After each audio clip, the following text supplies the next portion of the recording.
Just excited to see you all on St. Patrick's Day. Okay, a couple of items for all of you at the top. Today we wanted to highlight the strong unemployment claim data out this morning. In a little over a year, President Biden has brought the American labor market back to one of its strongest positions in history, driving a robust recovery from the economic catastrophe he inherited. The number of new jobless claims, Americans filing for unemployment for the first time, fell below the pre-pandemic average in 2019, and the number of Americans who have been receiving unemployment benefits for more than a week fell to the lowest level since 1970. 300,000 fewer Americans are receiving unemployment claims now than before the pandemic. That means more Americans are getting back to work and fewer are drawing government benefits. As we've said many times, the data can be volatile week to week or month to month, so it's important to focus on the broader trends. And those trends show remarkable progress across our economy over the last year, including the fastest year of job growth in U.S. history with 7.4 million jobs created and unemployment down to 3.8%. I also wanted to mark another historic milestone of 500 million vaccines that we have distributed to the world, an unprecedented campaign reaching 113 countries, something that has never been done before. We did not get here by accident. This is a testament to the same whole-of-government effort we applied domestically, navigating logistical, legal, and regulatory processes to get life-saving vaccines across the world. As we mark today's milestone of delivering 500 million vaccines to the world, let me be clear. Without additional funding from Congress to support getting shots into arms, USAID will have to cut short our crucial and effective efforts to turn vaccines into vaccinations. Congress must promptly provide the administration with the urgent funding we need to continue the work of both vaccinating the world and protecting Americans at home. Last thing I just wanted to note, as you saw this morning reported, Jeff Zients, who has served as our COVID coordinator, will soon be leaving. So I just wanted to take a moment just to note his service and thank him from the President and all of us. The President called on Jeff to lead our COVID-19 response because there is no one better at delivering results. I know this personally. I worked closely with him through many challenges over the course of many years in public service and government. And the thing about Jeff is at every moment, at every opportunity, when there is a big challenge, a pile of manure sometimes, he dives right in to fix the challenge. And that's what he does. That is what he has done time and time again through his career in public service. And he led this effort to stand up a mass vaccination campaign, achieve equity in vaccinations across communities, ensure that Americans have access to treatments, tests, and embark on an unprecedented global vaccine campaign that we can celebrate today. It would not have happened without Jeff Zients in this job and in this role. And we are stronger that his service and the service of his deputy, Natalie Quillian, who's also departing, has literally saved lives in this country. So we want to thank them for their work, for their leadership, and we will miss them a great deal here. Jeet, why don't you kick us off? Thanks, Jen.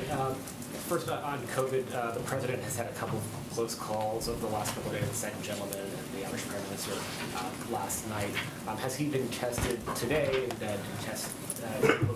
was there a result of that testing coming out? He was not tested today. He was tested last Sunday. Neither of these individuals were considered close contacts. The doctors at the CDC determine what close contacts look like, and that a close contact is someone who was less than 6 feet away from an infected person for a cumulative total of 15 minutes or more over a 24-hour period. That is how they define it. And of course, our doctors look closely at that as well. And neither of these two individuals did he spend that amount of time with. And so his weekly testing cadence remains as it has been. It has not changed. There are a number of particular precautions that exist, to protect the president and keep him safe and healthy. The testing cadence here is not like most people recognize. But this broader issue, though, of the president coming into maybe not CDC close contact, but having close exposure to some people, even for a brief amount of time. Getting into that bubble around the president. Now, this is something that people around the country are dealing with on a daily basis, but they don't have the same sort of precautions that are here. So, if the president hypothetically were to come down with COVID, is that something, or the First Lady or anyone else in this administration, is that a failure at this point, or is this just a new fact of life that everyone has to sort of, make peace with at this point? Well, that was very soothing. I don't know where that came from. I would say our view is while we've made a significant amount of progress across the country in fighting the pandemic, with more than 75% of adults fully vaccinated, according to the definition of the CDC, and obviously we've seen hospitalizations come down across the country, including in Washington, D.C. The president was very clear when he made his remarks about COVID just a few weeks ago that we are still working, we still have work to do to address the pandemic, to fight the pandemic. That's exactly why we need additional funding to make sure we have the types of treatments, the types of testing mechanisms to make them free and available to Americans across the country, to make masks available so that people who are uninsured or people who don't have the resources can tap into a lot of these effective treatments and effective prevention mechanisms. I would say for us, you're right, the testing modes are a little bit different around here because we are around the President of the United States and the Vice President and, of course, the First Lady and the Second Gentleman. That means before you see the President, you are in it for a meeting or you travel with him, you are tested. And everyone has different testing cadences depending on their frequency of seeing him. And then in anticipation of the call between the President and President Xi tomorrow, has the U.S. government made a determination whether China has decided whether or not to sort of agree to Russia's request to provide assistance for its invasion of Ukraine? Is it still a live ball that the President is going to warn President Xi off of? Where are they in terms of making that decision? Sure. Well, why don't I give you a little bit more of a preview on the call, and hopefully we'll answer exactly your question. The President, as I think you've heard him say before, and I've said, is a big believer in leader-to-leader diplomacy, and they have a lot to discuss, given the last time the President met with President Xi virtually was last November, a couple of months ago. The meeting tomorrow, in terms of how we got here, came as a direct follow-up to the meeting our National Security Advisor, Jake Sullivan, had with his counterpart. They talked about the two presidents meeting or engaging in the near future during that meeting, so hence it is happening tomorrow. And that meeting earlier this week, of course, came at an important moment in the conflict, but it also, in Ukraine, of course, it also covered issues beyond Russia's invasion, and I would expect, of Ukraine, I would expect this meeting would as well, because there are obviously a range of issues that we continue to discuss with the Chinese, and the President discusses, of course, when he speaks with President Xi. But to go to your question, this is an opportunity for President Biden to assess where President Xi stands. There's been, of course, rhetorical support or the absence of clear rhetoric and denunciation, or the absence of denunciation by China of what Russia is doing. This flies in the face, of course, of everything China stands for, including the basic principles of the UN Charter, including the basic principles of respect for sovereignty of nations. And so the fact that China has not denounced what Russia is doing in and of itself speaks volumes. And it also speaks volumes not only in Russia and Ukraine, but around the world. And this call also comes, as Jake Sullivan's meeting earlier this week, as we have made clear our deep concerns about China's alignment with Russia and the potential implications and consequences of that. So the President will also share his assessment of that during the call. But I don't have an update for you on any internal assessment. That is just how we are approaching, or he is approaching, the call tomorrow. How specific is the President going to be in laying out the consequences for China if they do help Russia? Well, the President never fails to be direct, including in his conversations with President Xi, but we'll let the call happen, and I'm sure we'll have more to read out for you after the call. Any idea what military equipment they are thinking about providing Russia? I don't have any assessment of that from here. And what do you make of the Putin comments basically calling for a purge of anti-war opponents?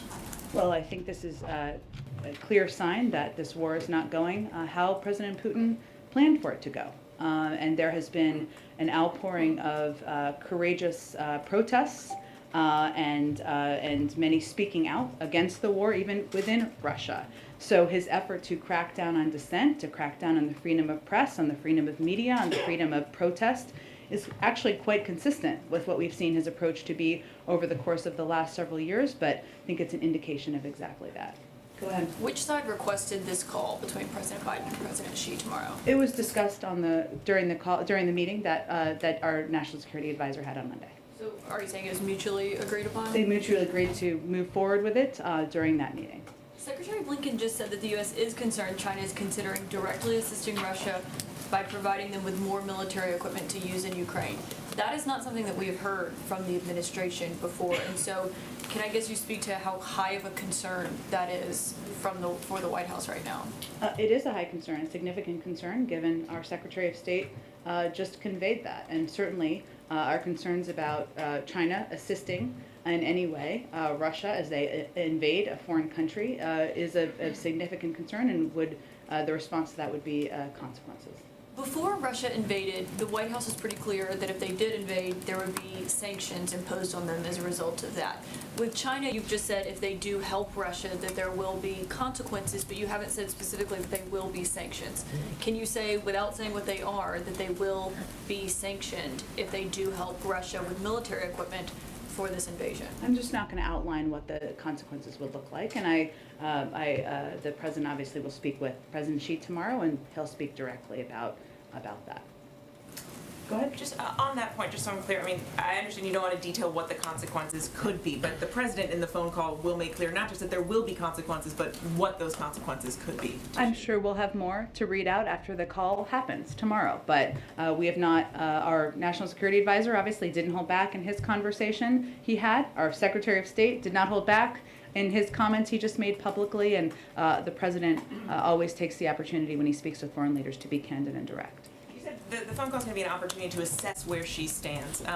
Should we take that to mean that it's not clear that the Chinese have made up their mind whether or not to assist the Russians? Well, I think if you look at the last couple of weeks, Mary, you can see that they abstained from a vote in the UN Security Council, but they also, and they had put out a comment during the Munich Security Conference defending the sovereignty and territorial integrity of Ukraine, but they also echoed some of the conspiracy theories about chemical weapons and U.S. and Ukrainian intentions. So for any country, it's a question of where you want to be as the history books are written. And do you believe that this is a sign that or can you characterize at all your understanding of how low the Russians may be running on some military equipment, given that they seem to be turning to China for some help?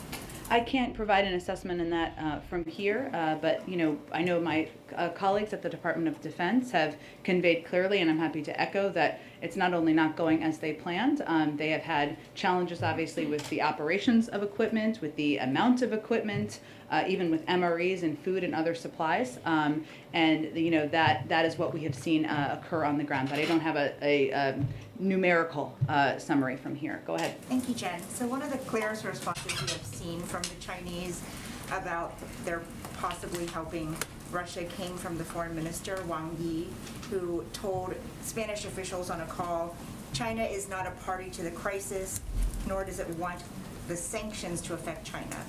What sanctions are they talking about? Did Jake Sullivan specifically bring up sanctions during the meeting in Rome? I can't speak to what he meant. You'd have to ask the Chinese. Okay, well, has the Chinese expressed the same thing to the U.S., that they do not want to run the risk of being sanctioned? The Chinese would speak for themselves. We typically don't speak for others. Okay, so just now, Secretary Blinken joined Ambassador Greenfield and the President in describing Putin's actions as war crimes. I know that you said just yesterday that there is a legal process that is ongoing. How long does that process typically take? How much evidence do we need to collect? And can you clarify who will ultimately determine whether these are war crimes or not? Well, I think Secretary Blinken in his remarks also gave some specifics about who from the State Department will be leading that effort. It's a legal process where they review all of the evidence, and then they provide that evidence and data and information to the international bodies that oversee the investigations. And the international bodies that oversee the investigations would make determinations about violation of international law and whether it's war crimes by their standards and what the consequences would be. So we would be supporting those efforts. And do you know how long that usually takes? A legal process internally in the State Department, it can take some time, but again, I would point you to the State Department for any update they want to provide on the timeline. Okay, one more on Jeff Zients. He and Dr. Ashish Jha, who's going to replace him, have such very different backgrounds and different skill sets. Mm-hmm. So what does that say about how the stage of the pandemic has evolved from then and now? Sure. Well, I would say what it says is that Jeff Zion's superpower is that he is an operational and managerial guru of sorts, and someone who has taken those skills to a range of jobs he's had throughout his career, including in the Obama-Biden administration when he oversaw the fixing of healthcare.gov and oversaw the fixing of the technology that was severely broken and outdated within government at that time. So when we came into this administration, I would remind you, it's now a long time ago, there was no real plan. We were left no plan by our predecessors. We needed to put in place a plan to not only get enough access to vaccines, but also ensure there are enough vaccinators and vaccine locations. That's a massive operational undertaking. Right now, we're at a point in the process where we have all of the tools and we know the operational systems that are needed. And so right now it's the appropriate time, and Jeff of course made this decision on his own. He extended a couple of times to stay longer through some ups and downs in the pandemic. We're having a public health expert, somebody who's as well known as Dr. Jha is effective in communicating with the country about how we're going to continue to approach and tackle the pandemic. Go ahead. Thanks, Jen. The president called Putin a war criminal yesterday. The Secretary of State just said that that was also his view today. So given all of that, why are we still having Putin's Russia broker the Iran nuclear deal talks? Well, I would say that it's not in our interest for Iran to acquire a nuclear weapon, and Russia is a member of the P5+1. So that is pursuit of a deal that would be in our national security interests. We'll just stop working with him. Well, again, I think how the president and any of the P5+1 partners or Europeans or others look at this is if we can achieve a diplomatic solution where we prevent Iran from acquiring a nuclear weapon, despite the efforts by former President Trump to pull us out of the deal, allowing Iran to move closer to acquiring a nuclear weapon, that would be good for our national security and good for global security around the world. The Iran Nuclear Agreement Review Act says that Congress is required to review any new agreement. This is obviously not the same agreement that Obama worked on in 2015. Does President Biden believe that this treaty needs the advice and consent of Congress? And if so, does he believe he has the votes to lawfully affirm it? Well, if and when we have a deal, and we don't have a deal at this point, otherwise you would all know, we would carefully consider the facts and circumstances of any U.S. return to the JCPOA to determine the legal implications, including those under the Iran Nuclear Review Act of 2015. And we're committed to ensuring the requirements are satisfied. So certainly we would abide by that. But we have been keeping members very updated. We've been briefing them regularly. Brett McGurk conducted a call just a couple of days ago, and we've been briefing them with a range of national security officials. And then has the IGRC done anything, or rather the Islamic Revolutionary Guard Corps, the IRGC, has it done anything to be eligible to be removed from the terror blacklist? Well, I think you're asking me this because it's been out there as a possible discussion, but there's no deal at this point. So if and when there's a deal, we'll have a discussion about what's in the deal. Outside of the deal, though, does it take action to be removed from that terror blacklist? Do you have to do something to get off of it? You have to make a decision, yes. Go ahead. Thanks, Jen. I want to ask you a slightly different version of a question that I asked you yesterday Sure. about the $800 million Okay. military assistance. I asked if you could tell us how quickly it would arrive, and I understand this complicated process. To flip it around a little bit, can you tell us how quickly will the first shipment be out the door?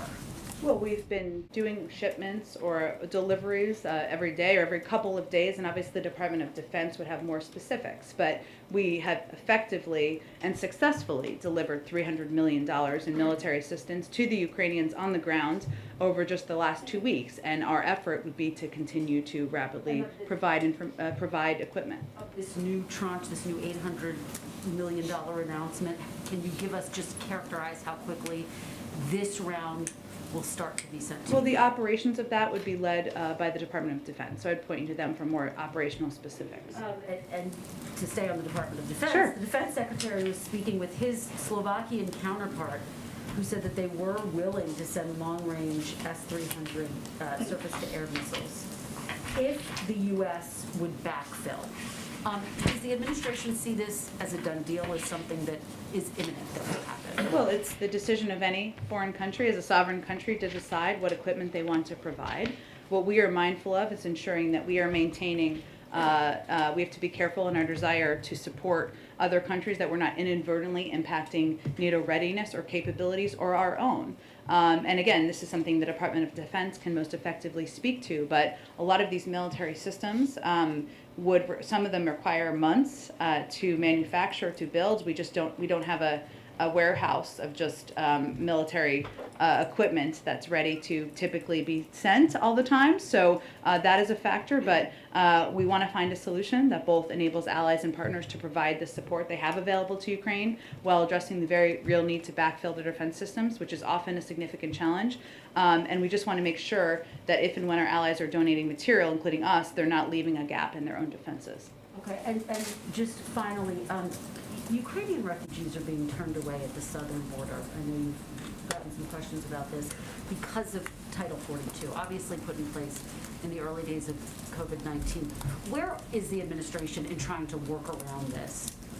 Well, right now, as I noted, I think the other day, there are discussions about any ways we could be helpful in welcoming refugees into the United States, something the president, Ukrainian refugees, of course, we welcome many refugees, as you know, something the president is willing, of course, happy to do. The role we've been playing to date, Kristen, has been really providing humanitarian assistance. We've provided $300 million in humanitarian assistance to the people in Ukraine and neighboring countries. A lot of that is going to help provide support to refugees. 3 million in 3 weeks, which is a startling number, that are going to neighboring countries. And the bipartisan funding bill the president just signed a couple of days ago provides more than $4 billion in humanitarian assistance, including $2.65 billion through the USAID International Disaster Assistance Program, which provides everything from food, healthcare, other urgent support, and $1.4 billion for migration and refugee assistance to support refugees fleeing Ukraine. But that is where, because the vast majority of refugees want to stay in neighboring countries, that is where we have been focusing our energies at this point. It has been clear that he welcomes those who do want to come here, but given this block, are there discussions about revoking Title 42? The revocation of Title 42 wouldn't be done in response to a war in a European country. It's done by a decision would be made by the CDC, and then it would be implemented when that is done. And it will be done at some point, of course, with the interagency, including the Department of Homeland Security. But there is a range of discussions about if there are ways for Ukrainian refugees to come. Right now, they'd have to apply, obviously, through existing refugee programs where they would apply from a third country. Go ahead. Thanks, Jen. Given the COVID surge in China and the lockdowns that we're seeing there, is supply chain issues and those getting worse perhaps going to be part of the call tomorrow at all, or is it focused mostly on Russia? It will be focused on a range of issues. Certainly Russia and Ukraine, Russia's invasion of Ukraine will be a part of that, but our economic relationship with China, a range of issues of mutual concern will certainly be a discussion. So we will have more to read out for you once the meeting concludes tomorrow. And this is, of course, an issue that we are watching very closely. While the ports, I believe, still remain open, one of the challenges we've seen on the ground, and we are tracking very closely, is the number of manufacturing facilities or the number of workers who are not working. Sometimes there's a lag in what that impact can be in terms of the production of materials and how that impacts the supply chain. So we are tracking that very closely. But again, I expect this to be a wide-ranging conversation tomorrow, and we'll have more to read out once it's concluded. So just to follow up on the president being around some people who've now Sure. tested positive, why not just test the president every day at this point? The administration's done a lot in terms of saying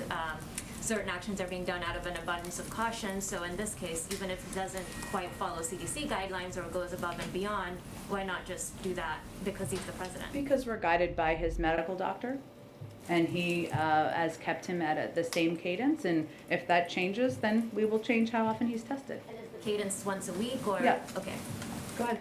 Thanks, Jen. Questions on a couple different topics. Sure. To try this a different way. Does the president have specific things he wants to accomplish in tomorrow's conversation with President Xi? Are there specific deliverables he's hoping to get out of it? Well, this is, again, an opportunity for him to speak directly, leader to leader, about a range of issues. Of course, the invasion of Russia's invasion of Ukraine will be a part of that. And what role or how President Xi sees the role of China in that conflict will be a part of that. There's also a range of other topics that they will discuss, but I'm purposefully leaving some space for the president to have a direct conversation with his counterpart. And then on the COVID cases that, for example, with the second gentleman testing positive this week, why did the vice president appear today? I understand she was masked, but in an event with other people around, when CDC guidance is currently that people who have been exposed should stay home and not interact with others for 5 days. Well, she is fully boosted. I don't actually believe that's accurate description of CDC guidance of having a close contact. We obviously all have had close contacts here, and you're tested at a regular cadence, and she is abiding by that. Go ahead. Thanks, Jen. Just to kind of follow up on that bit on COVID, is one of the reasons why the administration is not being extra cautious with the president and the vice president, even though there is a national security issues around this, in part to kind of lead by example for Americans to say, you can get back to living your normal lives and you shouldn't be concerned that even if you get exposed to somebody just briefly, you shouldn't freak out about that. You don't need to test a bunch of times. Is that basically the dynamic that you're trying to say? Even though if the president, 79 years old, president of the United States, were to get COVID, might be more serious than somebody in their 20s?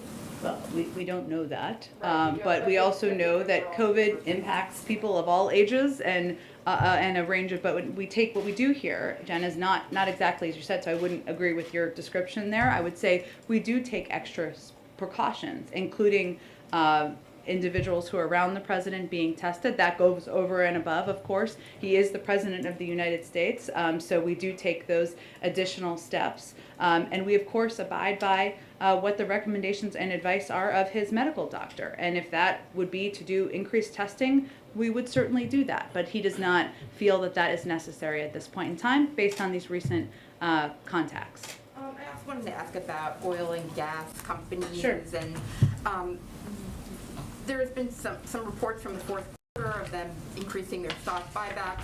There was already, a time when there was a spike in gas prices last year, I think in the fourth quarter. And you're also just seeing the companies saying that they're kind of reluctant to up production, and they kind of, in some ways, point to the administration's policies overall, in a sense that even if they were to up production, that one, takes months to get to market, and two, doesn't fit in with the overall approach that this administration is taking. What do you say to that kind of viewpoint? Well, I think it's hard for them to make the argument it's anything other than business decisions on their part, and they have said that themselves. The CEO of Occidental Petroleum said, quote, "We have no need and no intent to invest in production growth this year." CEO of Marathon Oil said, quote, "Our cash flow driven return of capital framework uniquely prioritizes our shareholders as the first call on cash flow generation, not the drill bit." CEO of Pioneer Natural Resources said, quote, "We're not going to change our growth rate. We think it's important to return cash back to shareholders." That's a business decision. The oil and gas industry right now is receiving windfall profits. We've seen that. They publicly report their profits. They publicly report this information. And instead of keeping up with current demand, too many of these companies, in our view, are making the calculated decision of returning money to investors and shareholders through buybacks and dividends instead of expanding production enough in the short term, which is what we need. Again, it's a business decision, but I think there's clear evidence of them acknowledging and even shouting that out. Go ahead. So I have a China question, and with full awareness of the news cycle, a St. Patrick's Day question. Oh, okay. China All right. question first. About a week ago, you said that for everything else, by and large, the White House saw China as still abiding by international sanctions put on Russia. Does that view still hold a week later? Is that generally how the White House views China? I don't have a new assessment of that. We're obviously watching very closely. St. Patrick's Day. Yes. Given the fact that the president very much likes to share his pride of his Irish heritage, but also the fact He that does. so many ceremonies... More Irish than Irish. Is that what he said? Irish Americans consider themselves more Irish. I think that's true. I will confirm that. Go ahead. Like that, and also the fact that so many of the ceremonial parts of the job have been canceled over the past year. I'm wondering, did he express particular frustration or sadness that the Oval meeting had to become yet another Zoom meeting today? He was disappointed. He was looking forward to having the meeting today, And having meetings over Zoom, I think as we've all experienced, are not the same. Having spent a lot of time with the president, he is an extrovert, and loves that engagement with people in person, and he was really looking forward to the meeting today. There will be more in the future. We certainly understand we are still facing the pandemic, and there are more events that he has been able to participate in today to celebrate St. Patrick's Day. So fortunately, many of them still move forward. Go ahead. Thanks, Jen. Yesterday, in his remarks to the Congress, President Zelensky had called for the creation of this new global organization that he called U-24, United for Peace, described as an alliance that would supply assistance, including weapons, within 24 hours. I was wondering if the administration has a view on that idea. Is it something that you guys are discussing with Ukraine? And does the U.S. view this as Zelensky's kind of alternative for Ukraine entering NATO? Well, I would say, just to reiterate, it's up to NATO to determine who enters NATO, and obviously any country, we would support their aspiration to join NATO should they choose and they meet the requirements. We, of course, did see him convey that in the speech. We don't have more details. We are very closely engaged with the Ukrainians and speak with them every day. Beyond that, I would say in terms of the delivery of weapons, we do it as quickly as we humanly possibly can through our system and in coordination with our NATO partners and allies. But we know we support a range of ideas being put out there. We'll discuss it with the Europeans and others and see if there's more to report out from there. I also want to try one more time Go ahead. On the president and COVID. Okay. A lot of the questions are focused on testing, which you're pretty clear that the testing cadence is not changing. As he looks particularly to a trip next week that is quite important to Brussels and maybe elsewhere in Europe, is there anything else that he's doing? I mean, as he's having these, what the CDC does not consider a close contact, but are certainly people that he's around and aware of, is anything about his behavior changing? Are there any other precautions that you guys are taking that are not testing related? We have continued to take the same testing protocol steps, which are significant and go farther than CDC guidance goes. But beyond that, his testing cadence remains the same, and there haven't been additional changes to our internal protocols. Go ahead. Hey, thanks, Jen. The Kremlin responded to President Biden labeling Putin a war criminal yesterday by calling his remarks unacceptable and unforgivable. What is the White House's reaction to getting criticism from Russia about the president's remarks? It's pretty rich coming from a country whose actions are unforgivable in the eyes of the global community. Given that there's an ongoing legal process and investigation by the State Department into whether there was in fact war crimes committed, what is the purpose of the President and now Secretary of State getting ahead of that investigation? I know you said, or you said yesterday that the President was speaking from his heart. Sure. Is that what this is? Just speaking from their heart? Well, I think Secretary Blinken was as well. As you heard Secretary Blinken convey in his remarks, what we're seeing, whether it is the destruction of a theater where the words children or kids was written in Russian outside of the theater, according to photos, or whether it is the targeting of civilians, of hospitals, of maternity wards.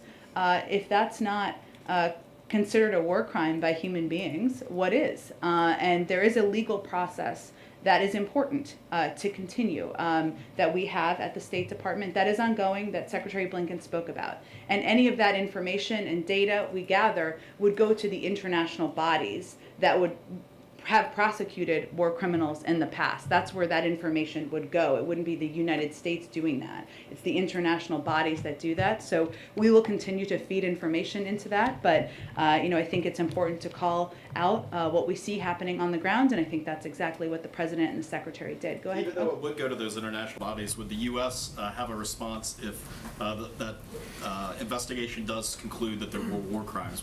Typically it's an international response, and it goes through these international systems for a reason. So we will continue to provide data and information to that process. Then I was going to have one more question on behalf of a colleague. There are growing calls from civil rights advocates and some lawmakers to pass temporary protected status for Cameroon. Some have alleged a double standard in how the administration prioritizes predominantly black and brown countries when it comes to immigration. For example, it took 7 months to grant TPS status for Afghanistan, but only took about a week to grant TPS to Ukraine. is TPS for Cameroon something the administration is considering and looking Point at? you to the Department of Homeland Security who oversees that process. Go ahead. Thanks, Jen.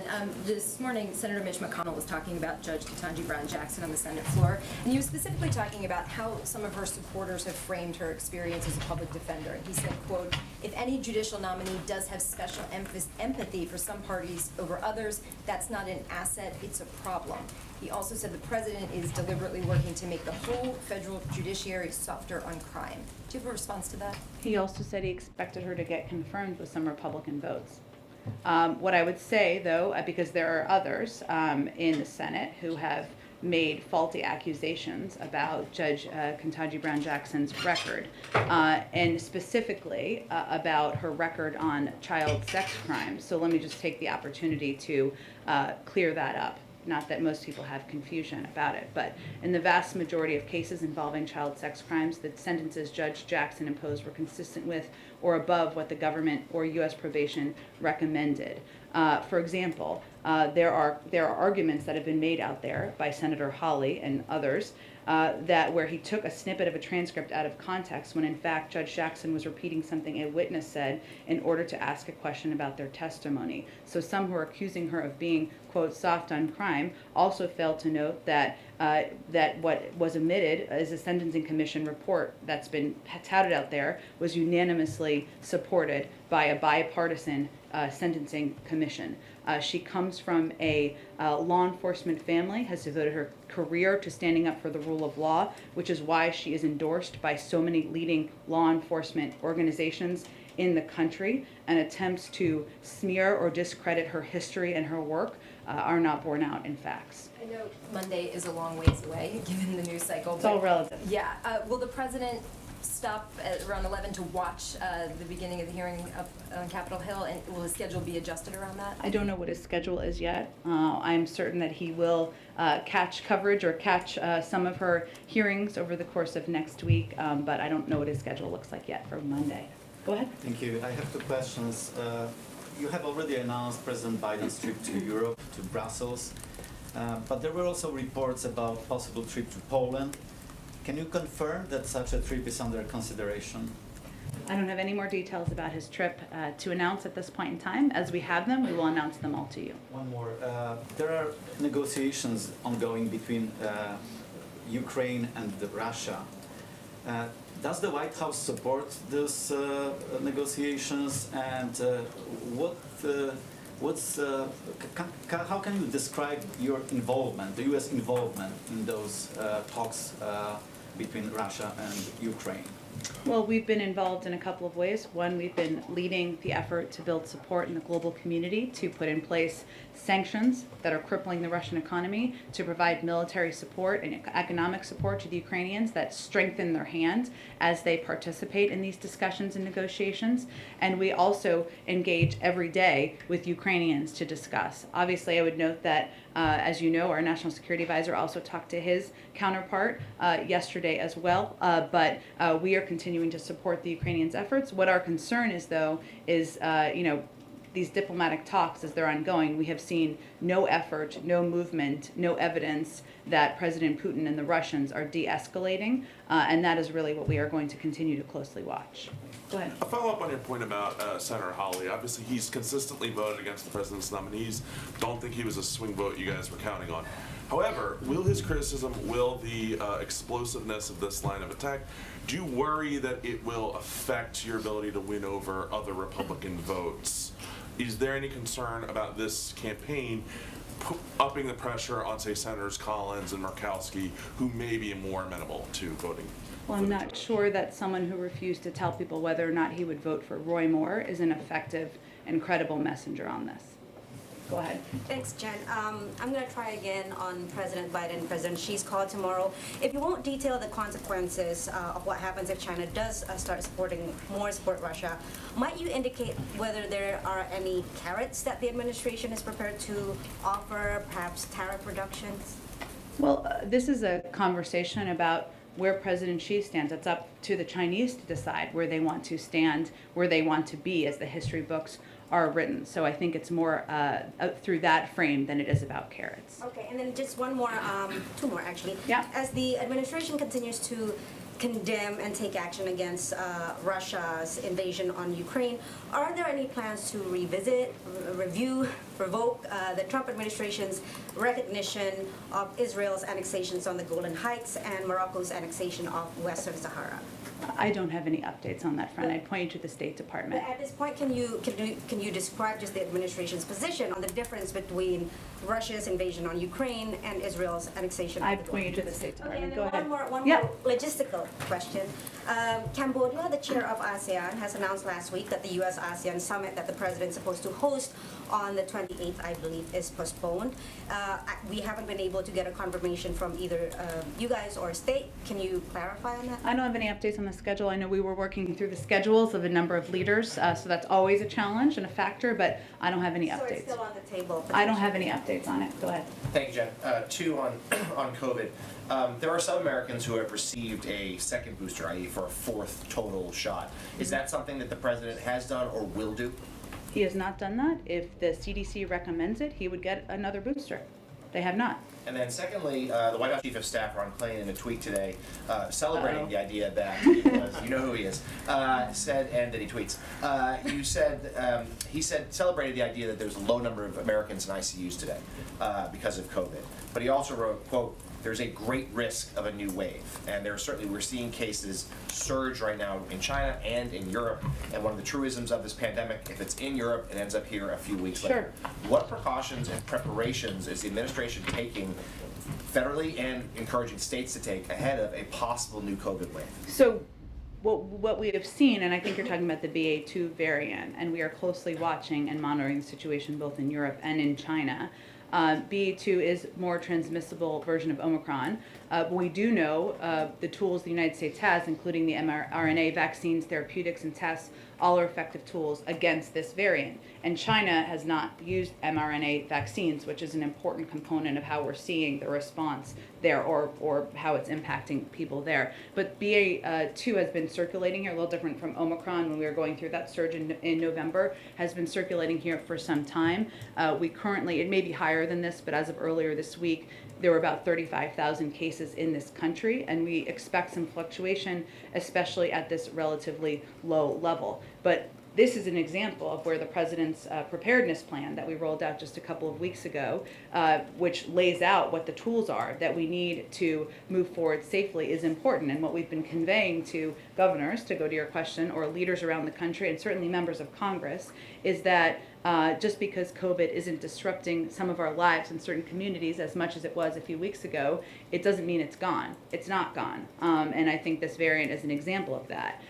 We do know what we need to manage it, but we are also at great risk of running out of money to do exactly that. And so that is a key part of what we're communicating to governors, to members of Congress, and others about where we are with funding and the need to end some of these programs soon if we don't get the funding we need. Just a very short, quick follow-up. Is there concern, though, that this variant, which is seen as very transmissible, is coming at a moment when a lot of Americans are seeing waning protection from their boosters just because of the timing of the shots, as well as the fact that mask guidelines and other regulations have been lifted across the country? It's a good question. I would point to our medical experts to answer that. I mean, it is more transmissible, but we know it can be treated. So I think what it is a reminder of is that while it has decreased in many parts of the country, it is not gone, and it means we still need to continue to take steps we can to fight the virus.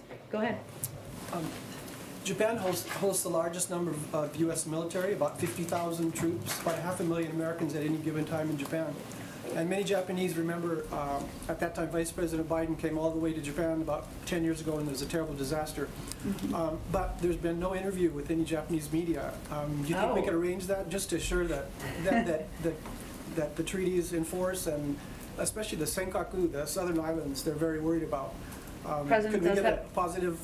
He does have a great deal of affection for Japan, and has spoken, of course, with the current leader a couple of times. I'm happy to take your interview request under advisement. Go ahead. Thanks, Jen. I wanted to ask you about the refugee situation in Ukraine. Does the White House see the refugee situation that was created in Afghanistan last year as different than the one created by Russia's invasion of Ukraine? And the reason I say that is your policy response different? I hear you say that your understanding is that neighboring countries that's where people are going from Ukraine right now, and not necessarily coming here, but at some point, is that going to not be an option anymore?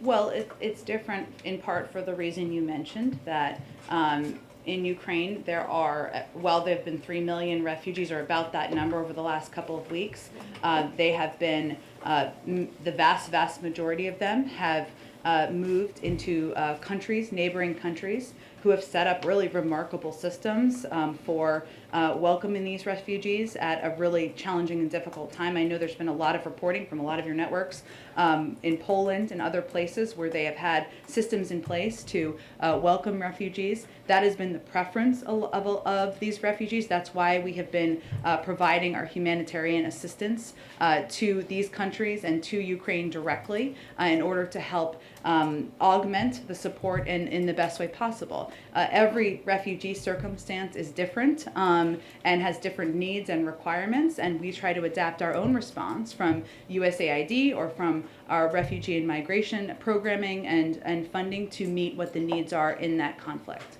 I also wanted to ask on a completely different topic. The President in the State of the Union said that he would sign an executive order on identity theft, and I think he called it pandemic aid fraud or something similar. Do you have an update on where that is? I know it hasn't been published yet. Well, let's see. What we know at this point in time is that he talked about addressing unemployment fraud, right, through the pandemic. And so what we're doing now is ensuring that we're taking steps toward that. Last week, the Department of Justice announced a new chief pandemic prosecutor, and we're working to escalate efforts to crack down on bad actors and support and augment that. But in terms of the executive order, I don't have an update on the timeline on it. Go in the back. Jen, two questions, one foreign policy, one domestic. Okay, I like this setup. We can do it the other way. Sure. So, what do you make of the fact that there now appear to be Chechen and maybe Syrian irregular forces fighting on behalf of Russia in Ukraine? I don't have any confirmation of that from here. And then on the domestic front, Kathy Hochul, the governor of New York, proposed today making changes to the state's progressive bail reform law, and it looks like Mayor Adams, who I think we can describe as an ally of the president, supports those changes. So does this administration stand by its, what I would describe as a wholesale endorsement of bail reform? I would have to check on the specifics of the New York changes. I haven't looked into those. I'm happy to do that and talk to our counsel's office about that. We'll get back to you. Go ahead. Yeah, so the Chinese have been very public about how they're going to continue their normal economic activity with Russia. Is the president going to press President Xi on that, and is he going to ask them to sort of back off their activity like the rest of the world? Well, I think that the conversation tomorrow will be a continuation of the conversation our national security advisor had with his counterpart earlier this week. And certainly China's alignment with Russia in a range of ways is, and the potential implications and consequences of that are a central part of that conversation. And then domestically, on another subject, the Congressional Progressive Caucus recommendations for executive action are out, and they're asking for a decision to declare a climate emergency and ban all U.S. exports of oil. Is that something the president is thinking about doing? There are a range of really good ideas out there. President's looking at all of them, but I don't have anything to predict for you at this point in time. One last quick one to start for the room. When is the president going to nominate a new Fed nominee? Well, I would say that one of the most eminently qualified people ever to be nominated only withdrew her nomination, I think 48 hours ago, 72 hours ago. It's all running together. He very much intends to nominate another eminently qualified person, but I don't have an update on the timeline of that. Let the financial wires games begin. Go ahead. Thank you, Jen. If the U.S. plans to still engage with Russia on the Iran nuclear deal and perhaps some of these other climate initiatives, what does President Biden expect Russia to bring to the table? I know what the goal is, that we don't want Iran to have a nuclear weapon, but how does the president think that Putin will be helpful after the president rightfully turns him into a pariah on the global stage? As it relates to the Iran nuclear deal, I think that our view on this is that it's not obviously in our interest, and it's not in Russia's interest either for Iran to acquire a nuclear weapon. And so while these negotiations, I mean, the people are back in their capitals at this point in time, as you know, but they're, for all intents and purposes, ongoing. There have been roles in implementation that Russia has had in the past, but I think what we recognize is that it's not in their interest either, and we will continue pursuing the diplomatic path forward. And then one more. The New York Times has authenticated emails that appear to have come from a laptop abandoned by Hunter Biden in Delaware. The president previously said that the New York Post story about this was a bunch of garbage and that it was a Russian plant. Does he stand by that assessment? I pointed the Department of Justice and also to Hunter Biden's representatives. He doesn't work in the government. Go ahead. Thank you, Jim. So there have been some peace talks going on between Ukraine and Russia, as was already mentioned. It seems that a couple of the things that are being floated are, one, some sort of withdrawal by Russia, but they still hold on to these pieces of Ukraine they already have in the east and Crimea. So my first question is, would the US ever back that kind of deal if it's something the Ukrainians agreed or felt they had to agree to? We're here to support the Ukrainians, but we're not going to negotiate about a negotiation that has not resulted in even the implementation of humanitarian corridors at this point. Fair enough. So, but the other thing that's been floated by Zelensky himself is that he basically said the other day, Ukrainians, get used to the idea we're not going to be in NATO, they're never going to want us. But then he said, what we would like is some kind of other security guarantees. Is that something that you're talking about to them, and what on earth would that look like? It's a decision for President Zelensky and the Ukrainians to make if they're going to pursue membership in NATO, decision for NATO to make if they're going to be members, including in terms of other security guarantees. We're in touch regularly with them, but I don't have more information of what that would look like. The President isn't talking about some kind of long-term new mechanism where the US somehow, or Western countries or Europe somehow protect? I think that's a little premature at this point in time. Go ahead. If I may, on back to the weapons package. Yeah. Up till now, the administration's been really very tight-lipped about what was being sent to Ukraine. Yeah. Yesterday, that all changed. Got a whole laundry list. Is that a change in strategy, in messaging? Is that a message? You talked before about the Russian troop morale, for example, or maybe a message to domestic critics of President Biden. What's changed there? Well, we made a decision that we wanted to be very clear about what types of security assistance we're providing and how it is helping Ukrainians fight the Russia's war against them. And so, yes, you could say that was a change, a decision to make that information available. And we don't typically, to your point, outline all of those specifics publicly. But we made a determination to do that because we felt it was important for all of you and the American public to fully understand the range of military and security assistance we're providing, how it's working, and how it's helping them in this war. What was Russian morale a factor in that sort of decision? It was not, but it was more a decision about recognizing that everybody doesn't always understand, what many people in this room do, when we say security assistance, what that is and how it helps the Ukrainians fight this war. And there is an understandable outpour of support, of compassion for the plight of the Ukrainian people, and we want to provide as much detail as we can about how we're trying to help them in this war. And if I may, you asked about Hunter Biden's laptop. You also, in October 2020, dismissed it as Russian disinformation. Do you stand by that assessment? Again, I pointed to the Department of Justice and Hunter Biden's representatives. I'm a spokesperson for the United States. He doesn't work for the United States. Go ahead. Go ahead and, okay, we'll do the last one here. Thank you, Jen. I have two questions. One on North Korea and China. North Korea fired new missiles day before yesterday. What is the President Biden's reaction on this? And how do you analyze the type of missiles? I'll follow up the second question. Well, we condemn North Korea's missile launches. North Korea's tests risk raising tensions and are destabilizing to the Indo-Pacific.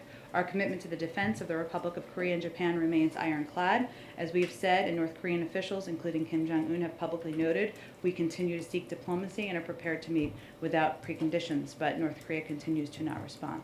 Okay, when the President Biden talked with Xi Jinping, the President of China, tomorrow, would he going to discuss with President Xi Jinping regarding North Korea's missile provocations?